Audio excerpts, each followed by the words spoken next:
A është eliminuar Eglant Koçi. Pak fjalë dikush do thotë ç'është tani edhe një herë ta përsëritim Eglant 34 vjeçar Eglant Koçi është zhdukur rreth një javë më parë. Zënja Lala, çfarë kanë zbuluar deri tani hetimet? Ja, ky është zhdukur. Policia dhe prokuroria kanë dyshime që Eglant Koçi 34 vjeçar mund të jetë vrarë nga shoku i tij ngushtë Armand Shakaj. Për këtë arsye ky fundi të shpallur në kërkim nga policia, por aksionet për kapjen e tij nuk kanë dhënë rezultat. Ndërkohë që është arrestuar Enea Zyferi për akuzën e përkrahjes së autorit të krimit. Enea Zyferi ka qenë kamarier në lokalin e Armand Shakajt. Pse thot policia dhe pse dyshon prokuroria dhe policia që Eglant Koçi është ekzekutuar? Sepse ka disa të dhëna të qëndësishme për të shkuar drejt këtij dyshimi, pavarësisht se trupi pajet i tij nuk është gjetur sipas hetimeve të deritanishme. Eglant Koçi ka humbur kontaktet me familjen e tij në datën 4 qershor, pikërisht kur Shqipëria ishte përfshirë nga vala e protestave që po vijojnë edhe ditën e sotme.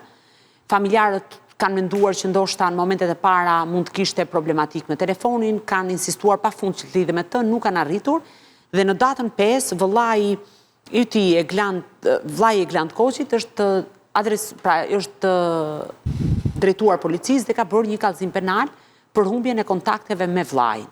2 ditë më vonë, pra nga data 5 që është bërë denoncimi, në datën 7 është zbuluar motori i Eglant Koçit, por ndryshe nga zona ku ai kishte humbur kontaktet me familjen që ishte sheshi Wilson, në fakt rezultonte që motori ishte gjetur në zonën e 5 Majit.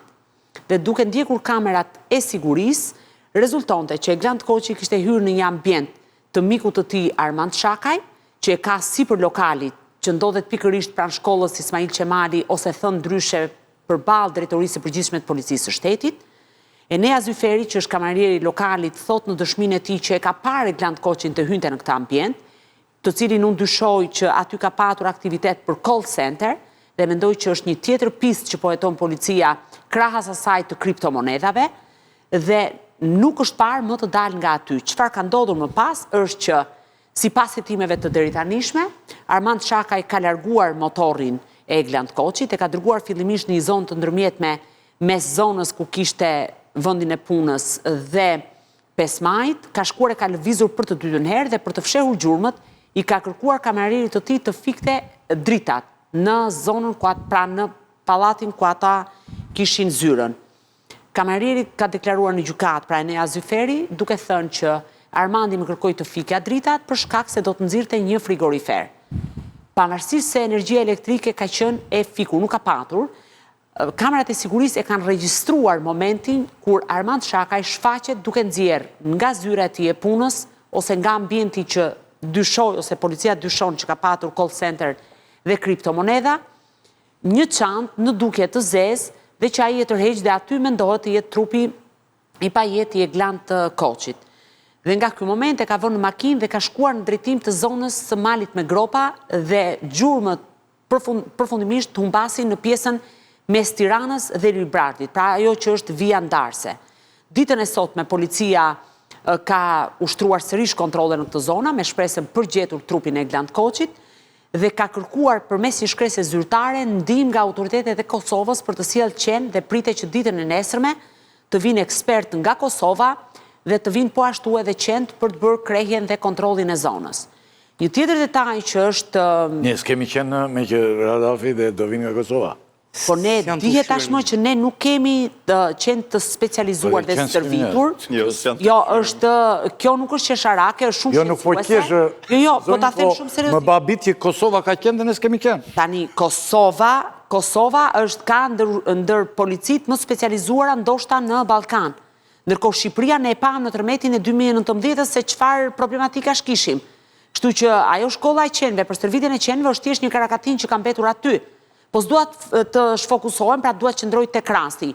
Momenti i dytë që hetuesit dyshojnë që ky person është mbajtur peng dhe më pas dyshohet të jetë vrarë, është pikërisht fakti se në automjetin me cilin e ka transportuar, dyshohet ta ketë transportuar trupin e Armand Shakaj, janë gjetur gjurmë të gjakut që kanë rezultuar të përputhshme me ADN-n e të afërmve të viktimës dhe janë gjetur po ashtu gjurmë gjaku në ambient.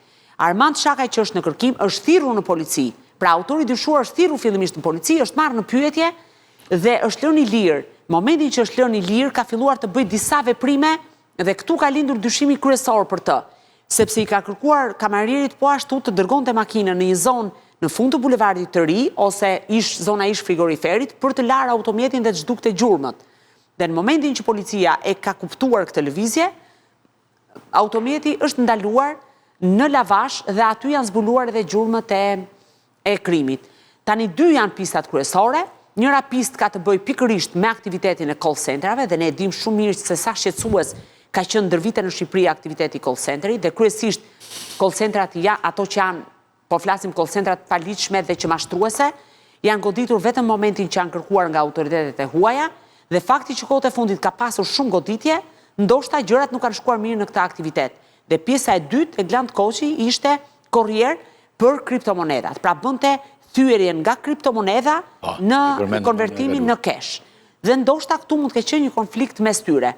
Personalisht mendoj dhe dyshoj që Armand Shakaj nuk është i vetëm në këtë sipërmarrje kriminale, por unë mendoj që pas kësaj historie fshihen interesa shumë të mëdha dhe nuk ka të bëjë me një gjë kaq të vogël. Pra të vrasësh një person, të cilin e ke mik dhe ke në një farë mënyrë ke pasur miqësi familjare për vite me radhë, do thotë që diçka e madhe mes tyre ka ndodhur dhe policia dyshon mes përplasjes për kriptomonedat dhe call centrat. Kjo është pak a shumë e gjithë gjëja. Nesër pritet të vinë qend dhe grupi i specializuar nga Kosova për të nisur kërkimet nga mali me gropa deri në zonën Xibri e Matan në Librash, sepse aty mendohet zona që mund të jetë fshehur trup. Glant Koçi vetëm dje ka marrë vesh rastësisht, kishte punuar për disa kohë, ndoshta një muaj e pak, në një fast food. Dhe rastësisht takova një nga punonjësit që e kishte njohur nga afër, dhe përpara se të largohej nga aty, ata zonja që punonin bashkë me të, flisnin për një djalë në pamje të parë, pa problematika,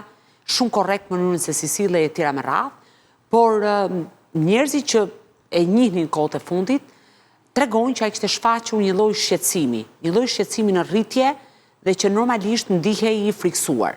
Nëse ka të bëjë përfundimisht me kriptomonedat apo ka të bëjë me call centrat, se këto duhet ta ndaj pastaj hetimi, këtë nuk di ta them me siguri, por këto janë dy pista dhe fakti që kishte një lloj shqetësimi dhe që kishte lënë edhe më pas vendin e punës, tregon që në një farë mënyre diçka aty ka ceduar dhe diçka nuk ka shkuar.